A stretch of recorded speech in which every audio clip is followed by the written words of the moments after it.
On this Thanksgiving, we at Fox 7 Austin are celebrating KTBC's 70th anniversary. Our station's rich history dates back to Thanksgiving Day, 1952.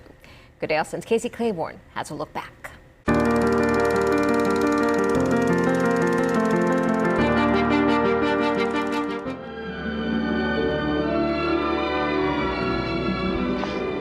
I'm Cactus Pryor, and this is home, KTBC Radio and Television at 10th and Brazos.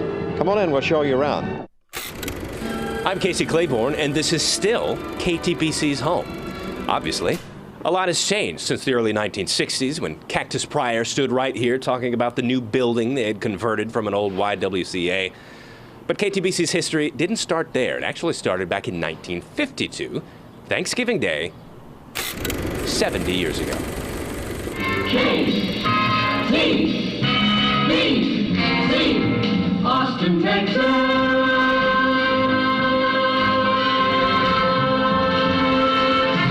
There would be no KTBC as we know it today without the Johnsons, Lyndon B. and Lady Bird. Making history as a female media mogul, Lady Bird used her family inheritance to buy the fledgling KTBC radio station, turn it around, and eventually expand to television.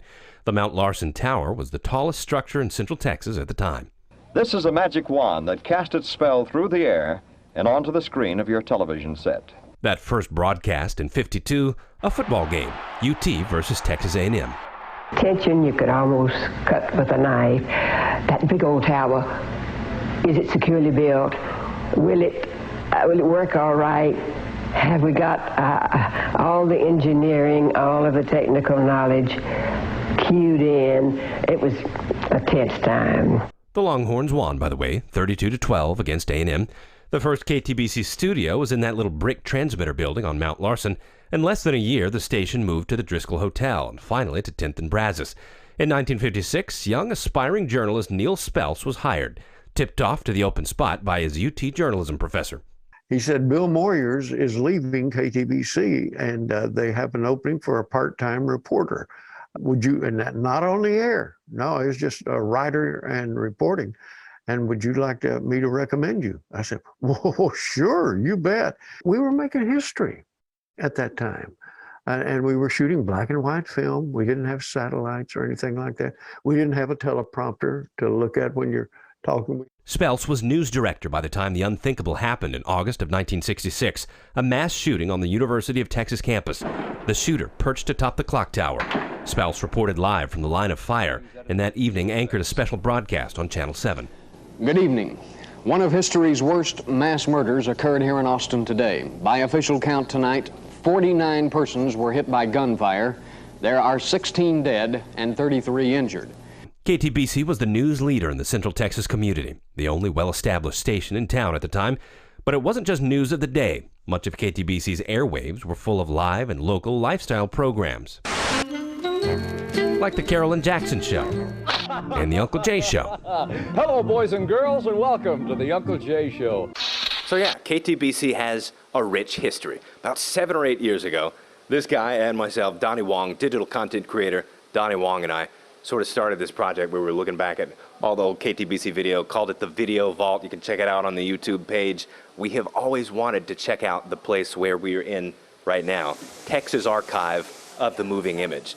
We are a film and video archive, and we collect content related to Texas. So that includes a lot of Austin, and actually we have quite a bit of KTBC content. Texas Archive of the Moving Image has clips of KTBC's studio at the Driscoll, the Uncle Jay Show, Cactus Pryor pretending to be a dog.